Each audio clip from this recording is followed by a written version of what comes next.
Viewers welcome back in our program. So हुण आपां गलबात करन जा रहे हैं पाकिस्तान के हवाले नाल कि पाकिस्तान दे जो फौज के स्पोक्समैन ने मेजर जनरल बाबर इफ्तिकार ने कहा है कि भारत भावें 5 रफेल जहाज खरीदे जां 500 पाकिस्तान नूं कोई फर्क नहीं पैंदा। सो पाकिस्तान की जो फौज है भारत का मूँह भन्नण लई तैयार बर तैयार है। सो इस बारे विचार चर्चा करन जा रहे हैं और नाल ही गुरबानी दियां जो विचारां ने वह भी तुहाडे नाल साझीआं कीतीआं जाणगीआं। सो असीं चाहांगे कि तुसां नाल इसी तरह ही बने रहना देखण सुणन तुहाडा सब दा बहुत बहुत शुक्रिया जी। डॉक्टर साहब की विचार ने इस मुद्दे बारे?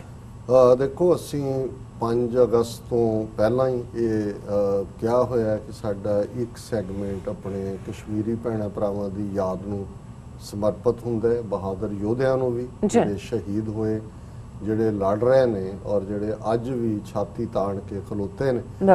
और पिछले 24 घंटे दियां 2 खबरां ये दसदियां कि बेशक दुनिया ने, यूनाइटेड नेशन जनरल असैंबली ने, सिक्योरिटी कौंसल ने और OIC के मुल्कों ने अपने फर्ज नूं ना पछाणिया होए, लेकिन कश्मीरी स्पिरिट जिहड़ी है वो अडोल है, अडिग है और अपना आज़ादी का राह इस दे उत्ते गामजन है। इस बारे कोई दो रावां नहीं होनियां चाहिए।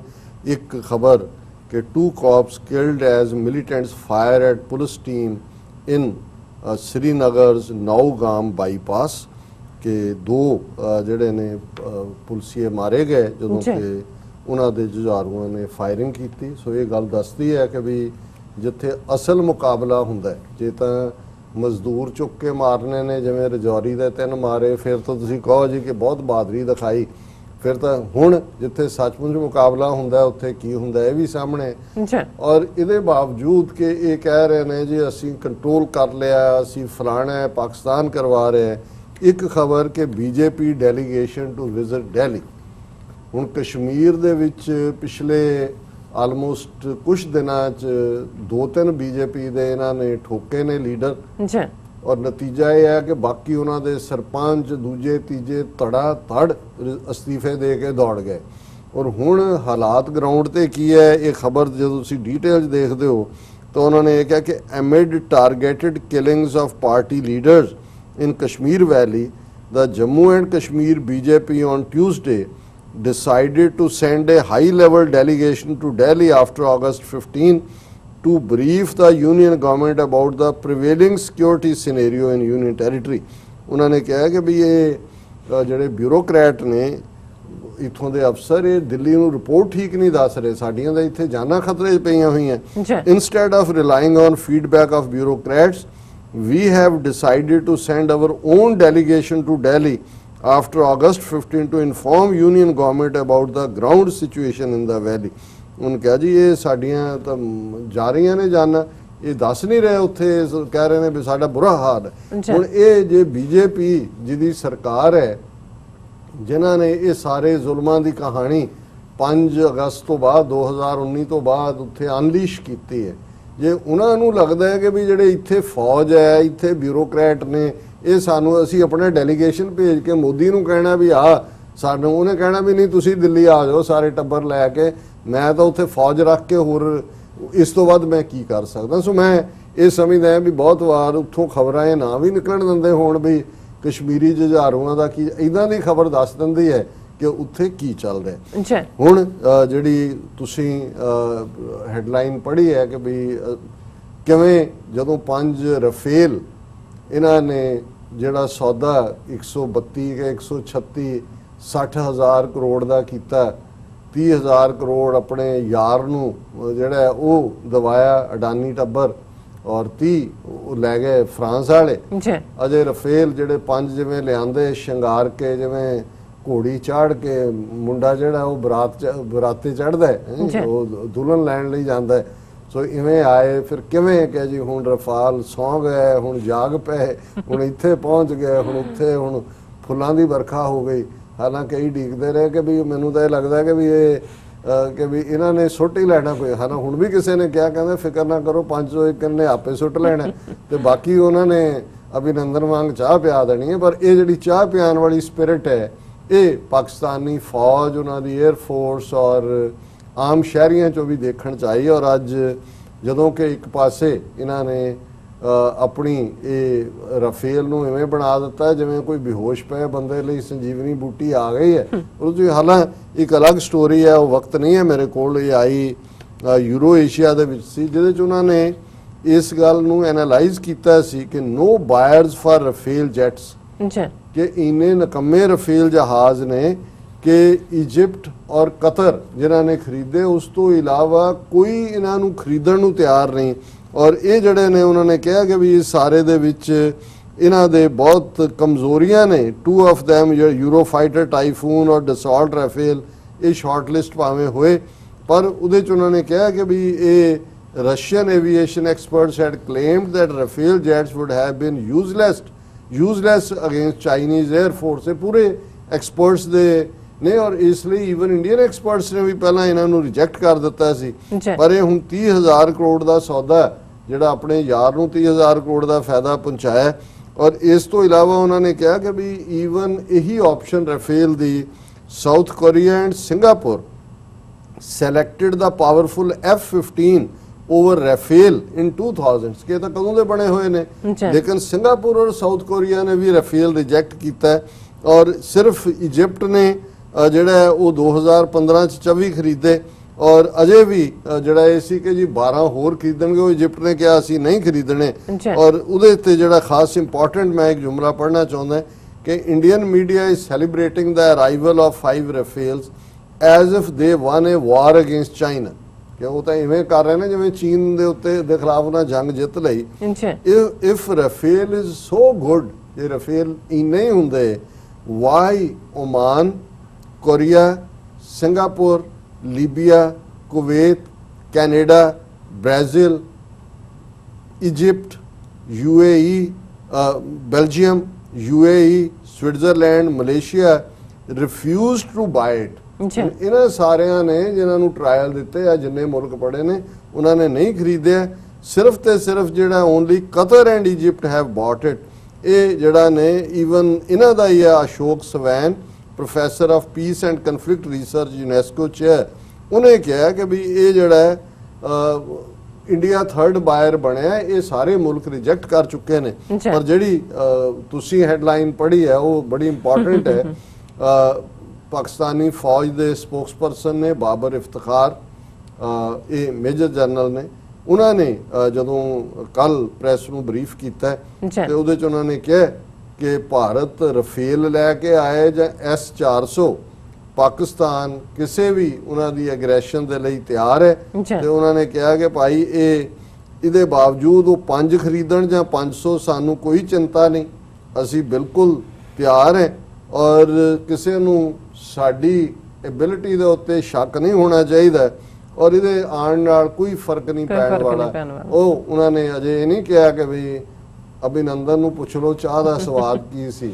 ਸੋ ਇਹ ਸਾਰਾ ਜਿਹੜਾ ਮੈਂ ਸਮਝਦਾ ਵੀ ਇਹੀ ਹੁੰਦਾ, ਜਿਹੜੀ ਬੇਸ਼ੱਕ ਪਾਕਿਸਤਾਨ ਨੇ ਸਾਰੇ ਰਫੇਲ ਤੋਂ ਬਾਅਦ ਕੋਈ ਰਿਐਕਟ ਨਹੀਂ ਸੀ ਲੱਗਦਾ, ਕਰਨਾ ਵੀ ਨਹੀਂ ਸੀ। ਉਹਨਾਂ ਨੇ ਕਿਹਾ ਵੀ ਕਿ 5 ਨੇ 500 ਲੈ ਆਓ, ਵਾਟ ਡਿਫਰੈਂਸ ਇਟ ਵਿਲ ਮੇਕ। ਸਾਨੂੰ ਪਤਾ ਹੈ ਵੀ ਅਸੀਂ ਤੁਹਾਨੂੰ ਕਿਵੇਂ ਨੀਲ ਕਰਨਾ ਹੈ। ਔਰ ਉਹ ਅਭਿਨੰਦਨ ਨੂੰ ਯਾਦ ਕਰ ਲਓ ਔਰ ਉਹਨੂੰ ਪੁੱਛ ਲਓ ਵੀ ਚਾਹ ਦਾ ਸਵਾਦ ਕੀ ਹੈ। ਔਰ ਮੈਂ ਕਲੋਜ਼ ਕਰਨ ਤੋਂ ਪਹਿਲਾਂ ਜਿਵੇਂ ਅਸੀਂ ਰੋਜ਼ਾਨਾ ਬਾਬਾ ਫਰੀਦ ਗੰਜ ਸ਼ੱਕਰ ਜੀ ਦੀ ਬਾਣੀ ਤੇ ਵਿਚਾਰ ਕਰਦੇ ਹਾਂ, ਉਹਨਾਂ ਦੇ 2 ਸ਼ਲੋਕ, ਉਸ ਦੇ ਵਿੱਚ ਇੱਕ ਬਾਬਾ ਫਰੀਦ ਜੀ ਦਾ, ਲੇਕਿਨ ਦੂਸਰਾ ਤੀਸਰੇ ਪਾਤਸ਼ਾਹ ਦਾ ਹੈ, ਪਰ ਬਾਬਾ ਫਰੀਦ ਜੀ ਨੂੰ ਹੀ ਸਮਰਪਿਤ ਕੀਤਾ। ਇਹ ਇਵੇਂ ਹੀ ਹੁੰਦਾ ਹੈ ਜਿਵੇਂ ਜਦੋਂ ਮੁਸ਼ਾਇਰਿਆਂ ਦੇ ਵਿੱਚ ਅਸੀਂ ਬਹੁਤ ਵਾਰ ਸੁਣਦੇ ਹਾਂ ਕਿ ਉਹ ਕੋਈ ਵੀ ਜਿਸ ਨੂੰ ਰੱਖ ਦਿੰਦੇ ਨੇ ਕਿ ਵੀ ਇਹ ਸੈਂਟਰਲ ਥੀਮ ਹੈ ਇਸ ਥਾਟ ਦਾ, ਉਸ ਦੇ ਉੱਤੇ ਫਿਰ ਅਲੱਗ-ਅਲੱਗ ਕਹਿੰਦੇ ਨੇ। ਤੇ ਕਈ ਵਾਰ ਮੌਕੇ ਦੇ ਉੱਤੇ ਹੀ ਜੇ ਕਿਸੇ ਇੱਕ ਨੇ ਸ਼ੇਅਰ ਕਿਹਾ ਤੇ ਬੇਸ਼ੱਕ ਹੁਣ ਸ਼ਾਇਰ ਤਾਂ ਇਹੀ ਹੁੰਦੇ ਨੇ ਵੀ ਮੌਕੇ ਤੇ ਹੀ ਉਹਨਾਂ ਨੂੰ ਫਿਰ ਉਹ ਉਸੇ ਹੀ ਜਿਹੜਾ ਵੇਨ ਦੇ ਵਿੱਚ ਜਾਂ ਉਹਦੇ ਵਿੱਚ ਐਡ ਕਰਦੇ ਆ ਕੋਈ ਗੱਲ ਕਹਿੰਦੇ ਨੇ, ਜਾਂ ਕਈ ਵਾਰ ਉਹਦਾ ਕੋਈ ਭੁਲੇਖਾ ਨਾ ਹੋਏ, ਉਹਦੀ ਕਲੈਰੀਫਿਕੇਸ਼ਨ ਵੀ ਜਿਹੜੀ ਹੈ ਸ਼ਾਇਰ ਜਿਹੜਾ ਹੈ ਉਹ ਸ਼ੇਅਰ ਦੇ ਰੂਪ 'ਚ ਹੀ ਕਹਿੰਦਾ। ਪਰ ਕਈ ਵਾਰ ਉਹਦੀ ਕੰਪਲੀਸ਼ਨ ਵੀ ਹੁੰਦਾ ਹੈ ਕਿ ਵੀ ਜਿਵੇਂ ਗਾਲਬ ਦੇ ਹਵਾਲੇ ਨਾਲ ਕਿਹਾ ਜਾਂਦਾ ਹੈ ਕਿ ਵੀ ਉਹ ਐਂਟਰ ਕਰਦਾ ਹੈ ਆਪਣੇ ਉਹ ਸਾਰੀ ਮਜਲਿਸ ਦੇ ਵਿੱਚ, ਤੇ ਇੱਕ ਜਿਹੜਾ ਸ਼ਾਇਰ ਜਿਹਨੂੰ ਪਤਾ ਹੈ ਵੀ ਗਾਲਬ ਨੂੰ ਅੱਜ ਫਸਾਣਾ ਹੈ, ਔਰ ਉਹ ਇਹ ਕਹਿੰਦਾ ਹੈ ਕਿ ਚਮਨ ਸੇ ਬਦਬੂ ਆ ਰਹੀ ਹੈ, ਹੁਣ ਜਿਹੜਾ ਚਮਨ ਹੁੰਦਾ ਉਹਦਾ ਖੁਸ਼ਬੂ ਹੁੰਦਾ ਹੈ ਕਿ ਵੀ ਹੁਣ ਇਹ ਗਾਲਬ ਕੀ ਕਹੇਗਾ ਚਮਨ ਸੇ ਬਦਬੂ ਆ ਰਹੀ ਹੈ ਤੇ ਗਾਲਬ ਬੈਠਦੇ हैं ਕਹਿੰਦਾ ਹੈ, ਜ਼ਰੂਰ ਕਿਸੇ ਬੁਲਬੁਲ ਕਾ ਦਿਲ ਜਲਾ ਹੋਗਾ ਕਿ ਵੀ ਹੋਰ ਤਾਂ ਹੁਣ ਜਿਹੜੀ ਬੁਲਬੁਲ ਹੈ ਉਹ ਚਮਨ ਦੇ ਵਿੱਚ ਚਹਿਕਦੀ ਹੈ, ਉਸ ਦੀ ਆਵਾਜ਼ ਔਰ ਇਹ ਕੰਪਲੀਸ਼ਨ ਵੀ ਹੁੰਦੀ ਹੈ। ਸੋ ਬਾਬਾ ਫਰੀਦ ਜੀ ਦਾ ਸ਼ਲੋਕ ਹੈ, ਫਰੀਦਾ ਪਾੜ ਪਟੋਲਾ ਧੱਜ ਕਰ, ਪਾੜ ਫਰੀਦਾ ਪਾੜ ਪਟੋਲਾ ਧੱਜ ਕਰੀ, ਕੰਬਲੜੀ ਪਹਿਰਿਓ ਜਿਨੀ ਵੇਸੀ ਸ਼ੌ ਮਿਲੇ ਸਹੀ ਵੇਸ ਕਰਿਓ। ਹੁਣ ਇਹ ਕਿਉਂਕਿ ਇੱਕ ਫਕੀਰਾਨਾ ਤਸੱਵੁਰ ਹੈ, ਜਦੋਂ ਅਸੀਂ ਸੂਫੀ ਆਰਡਰ ਦੇ ਵਿੱਚ ਵੀ ਫਕੀਰਾਂ ਦਾ ਦੇਖਦੇ ਹਾਂ, ਆਮ ਜਦੋਂ ਅਸੀਂ ਵੈਸੇ ਫਕੀਰ ਮਤਲਬ ਪਰਸ਼ੀਅਨ ਦਾ ਇਹਦਾ ਮਤਲਬ ਜੁੜਿਆ ਹੋਇਆ ਰੱਬ ਨਾਲ, ਪਹਿਰਾਵੇ ਨਾਲ ਇਹਦਾ ਤਾਲੁਕ ਨਹੀਂ ਹੈ, ਪਰ ਅਸੀਂ ਜਿਹੜੇ ਮੰਗਤੇ ਨੇ ਉਹਨਾਂ ਨੂੰ ਵੀ ਫਕੀਰ ਕਹਿ ਦਿੰਦੇ ਹਾਂ, ਕਿਉਂਕਿ ਜਿਹੜੇ ਰੱਬ ਨਾਲ ਜੁੜੇ ਹੋਏ ਸੀ ਉਹਨਾਂ ਨੂੰ ਇਸ ਗੱਲ ਦੀ ਪਰਵਾਹ ਨਹੀਂ ਸੀ ਹੁੰਦੀ ਵੀ ਉਹਨਾਂ ਨੇ ਕੀ ਪਾਇਆ, ਕਾਲਾ ਪਾਇਆ, ਇੱਕੋ ਹੀ ਕੰਬਲੀ ਲਪੇਟੀ ਹੋਈ ਹੈ, ਕੋਈ ਉਹਨਾਂ ਨੇ ਅੱਡ ਅੱਡ ਮੈਚਿੰਗ ਕੋਈ ਸੂਟ ਟਾਈਆਂ ਤਾਂ ਨਹੀਂ ਸੀ, ਉਹ ਉਸੇ ਹੀ ਫਕੀਰੀ ਦੇ ਵਿੱਚ ਨੇ। ਔਰ ਉਸ ਫਕੀਰੀ 'ਚ ਉਹ ਵੀ ਸਨ ਜਿਹੜੇ ਕੁਛ ਵੀ ਨਹੀਂ ਸੀ ਪਹਿਨਦੇ, ਜਾਂ ਉਹਨਾਂ ਦਾ ਜਿਹਨੂੰ ਗੁਰੂ ਸਾਹਿਬ ਨੇ ਇੱਕ ਤਾਂ ਫਰਮਾਇਆ ਕਿ ਨਗਨ ਫਿਰਤ ਰੰਗ ਏਕ ਕੇ ਉਹ ਸੋਭਾ ਪਾਏ, ਪਾਟ ਪਟੰਬਰ ਕੂੜਿਆਰ ਬਿਰਥਾ ਲਪਟਾਏ। ਪਾਟ ਰੇਸ਼ਮ ਨੂੰ ਕਹਿੰਦੇ ਨੇ। ਇੱਕ ਉਹ ਨੇ ਜਿਨ੍ਹਾਂ ਨੂੰ ਦਿਨ 'ਚ ਇਹੀ ਫਿਕਰ ਹੁੰਦਾ ਹੈ ਕਿ ਉਹਨਾਂ ਨੇ ਕਿੰਨੇ ਸੂਟ ਬਦਲਨੇ ਨੇ, ਇਸ ਸਮਾਗਮ 'ਚ ਕੀ ਪਾਇਆ, ਮਹਿੰਦੀ ਵੇਲੇ ਕੀ ਪਾਇਆ, ਸ਼ਾਮ ਨੂੰ ਕੀ ਪਾਣਾ ਹੈ, ਰਾਤ ਨੂੰ ਕੀ ਪਾਣਾ ਹੈ। ਬੀਬੀਆਂ ਦਾ ਤਾਂ ਉਹੀ 5 ਸੂਟਾਂ ਦੀ ਗਿਣਤੀ ਇੱਕ ਦਿਨ 'ਚ ਮੁਕਾਈ ਹੁੰਦੀ ਹੈ। ਇਹ ਵੀ ਦੁਨਿਆਵੀ ਇੱਕ ਦਖ ਦਿਖਾਵਾ ਹੀ ਹੈ, ਹਾਲਾਂਕਿ ਕਿਸੇ ਕੋਲ ਬਹੁਤਾ ਟਾਈਮ ਨਹੀਂ ਹੁੰਦਾ ਕਿਸੇ ਵੱਲ ਦੇਖਣ ਦਾ। ਬਹੁਤ ਵਾਰੀ ਬੰਦਾ ਆਪ ਹੀ ਆਪਣੇ ਵੱਲ ਦੇਖੀ ਜਾਂਦਾ ਸ਼ੀਸ਼ੇ 'ਚ ਮੁੜ ਮੁੜ ਕੇ, ਕਦੇ ਖੱਬੇ ਕਦੇ ਸੱਜੇ। ਲੇਕਿਨ ਜਿਹੜਾ ਫਕੀਰ ਹੈ, ਰੱਬ ਨਾਲ ਜੁੜਿਆ ਹੋਇਆ ਹੈ, ਉਹ ਅੰਦਰ ਦੀ ਅੱਖ ਨਾਲ ਦੁਨੀਆ ਨੂੰ ਦੇਖ ਰਿਹਾ ਹੁੰਦਾ। ਉਹ ਉਸ ਬਾਰੂਨੀ ਜਿਹੜੀ ਸੱਜ ਧੱਜ ਹੈ ਉਸ ਤੋਂ ਬਹੁਤ ਦੂਰ ਹੁੰਦਾ ਹੈ। ਬਾਬਾ ਫਰੀਦ ਯਾਦ ਦਹਾਨੀ ਕਰਵਾਉਂਦੇ ਨੇ, ਹੁਣ ਪਟੋਲਾ ਜਿਹੜਾ ਹੈ ਇਹ ਸਿਰ ਦੇ ਉੱਤੇ ਜਿਹਦੇ ਨਾਲ ਸਿਰ ਟਕਿਆ ਜਾਏ, ਰੇਸ਼ਮ ਦਾ ਕੱਪੜਾ, ਪਾਟ ਰੇਸ਼ਮ ਨੂੰ ਕਹਿੰਦੇ ਨੇ, ਪੱਟ ਤੋਂ ਬਣਿਆ, ਆਮ ਕੱਪੜੇ ਲਈ ਵੀ ਪਰ ਰੇਸ਼ਮ ਲਈ ਖਾਸ ਤੌਰ ਤੇ। ਫਰੀਦ ਜੀ ਯਾਦ ਕਰਵਾਉਂਦੇ ਨੇ, ਫਰੀਦਾ ਪਾੜ ਪਟੋਲਾ ਧੱਜ ਕਰੀ, ਕੰਬਲੜੀ ਪਹਿਰਿਓ, ਕਿ ਭਾਈ ਇਹ ਪਾੜ ਕੇ ਇਸ ਸਾਰੇ ਦੇ ਨਾਲ ਉਸ ਸਾਦਾ ਜੀਵਨ ਦੇ ਵਿੱਚ ਆ ਧੱਜ ਕਰਦਾ ਹੁੰਦਾ ਲੀਰਾਂ, ਕਿ ਵੀ ਜਿਵੇਂ ਲੀਰਾਂ ਪਾਣ ਦੀ ਗੱਲ ਹੁੰਦੀ ਹੈ ਕਿ ਵੀ ਤੂੰ ਉਸ ਕਿਸਮ ਦਾ ਆਪਣੇ ਆਪ ਨੂੰ ਬਣਾ। ਔਰ ਕੰਬਲੜੀ ਆਮ ਕੰਬਲੀ ਸਾਦੀ ਜਿਹੜੀ ਹੈ ਉਸ ਨੂੰ ਇਹ ਛੱਡ, ਪਾਟ ਪਟੰਬਰ ਨੂੰ, ਇਹ ਸਾਰੇ ਦੀ ਦੌੜ ਦੇ ਵਿੱਚ ਕੰਬਲੜੀ ਪਹਿਰਿਓ, ਉਸ ਕਿਸਮ ਦਾ ਪਹਿਰਾਵਾ, ਜਿਨੀ ਵੇਸੀ ਸ਼ੌ ਮਿਲੇ ਸਹੀ ਵੇਸ ਕਰਿਓ, ਕਿ ਵੀ ਉਸ ਪਿਆਰੇ ਨੂੰ ਰਿਝਾਣ ਦੇ ਲਈ ਜਿਸ ਪਹਿਰਾਵੇ ਦੇ ਵਿੱਚ, ਵੇਸ ਪਹਿਰਾਵੇ ਨੂੰ ਕਹਿੰਦੇ ਨੇ, ਵੇਸ਼ ਭੂਸ਼ਾ ਲਫ਼ਜ਼ ਹੁੰਦਾ, ਤੂੰ ਉਹੀ ਪਹਿਰਾਵਾ ਪਹਿਨ। ਕਿ ਵੀ ਜੇ ਤੈਨੂੰ ਜਿਹੜਾ ਉਹ ਇੱਕ ਗਰੀਬ ਵਾਂਗ ਕੰਬਲੀ ਪਹਿਨ, ਇਹ ਪਿਆਰ ਦੀ ਖੇਡ ਦੀ ਗੱਲ ਹੈ। ਪਰ ਤੀਸਰੇ ਪਾਤਸ਼ਾਹ ਨੇ ਇਸ ਨੂੰ ਕਿ ਕਿਤੇ ਇਹ ਅਰਥ ਨਾ ਲਿਆ ਜਾਏ ਕਿ ਭਾਈ ਦੁਨੀਆਦਾਰੀ 'ਚ ਰਹਿੰਦੇ ਆ ਜਿਹੜੇ ਲੋਕ ਚੰਗਾ ਖਾਂਦੇ ਚੰਗਾ ਪਹਿਨਦੇ ਨੇ ਉਹ ਰੱਬ ਨਾਲ ਨਹੀਂ ਜੁੜ ਸਕਦੇ। ਰੱਬ ਨੂੰ ਜੁੜਨ ਦੇ ਲਈ ਤੁਹਾਨੂੰ ਪਾਟੇ ਕੱਪੜੇ ਪਾਣੇ ਜਾਂ ਇੱਕ ਉਸ ਕਿਸਮ ਦਾ ਹੀ ਪਹਿਰਾਵਾ ਹੈ। ਗੁਰੂ ਸਾਹਿਬ ਨੇ ਇਸ ਦੇ ਉੱਤੇ ਕਿਹਾ, ਮਹੱਲਾ ਤੀਜਾ, ਕਾਏ ਪਟੋਲਾ ਪਾੜਤੀ ਕੰਬਲੜੀ ਪਹਿਰੇ, ਨਾਨਕ ਘਰ ਹੀ ਬੈਠਿਆ ਸ਼ੌ ਮਿਲੇ ਜੇ ਨੀਅਤ ਰਾਸ ਕਰੇ। ਹੁਣ ਇਹ ਕੋਈ ਕੰਟਰਡਿਕਸ਼ਨ ਨਹੀਂ ਹੈ, ਉਹਨਾਂ ਨੇ ਤਾਂ ਪਿਆਰ ਦੇ ਵਿੱਚ ਕਿਹਾ ਵੀ ਜੇ ਪਿਆਰੇ ਨੂੰ ਰਿਝਾਣ ਦੇ ਲਈ ਤੈਨੂੰ ਇਹ ਵੀ ਕਰਨਾ ਪੈਂਦਾ। ਜਿਵੇਂ ਬਾਬਾ ਬੁੱਲੇ ਸ਼ਾਹ ਕਥਾ ਕਹਿੰਦੇ ਨੇ ਕਿ ਜਦੋਂ ਉਹਨਾਂ ਨੇ ਉਸ ਪਿਆਰ ਦੇ ਵਿੱਚ ਯਾਰ ਰਿਝਾਣ ਦੀ ਗੱਲ ਕੀਤੀ, ਤੇਰੇ ਇਸ਼ਕ ਨਚਾਇਆ ਕਰ ਥਈਆਂ ਥਈਆਂ।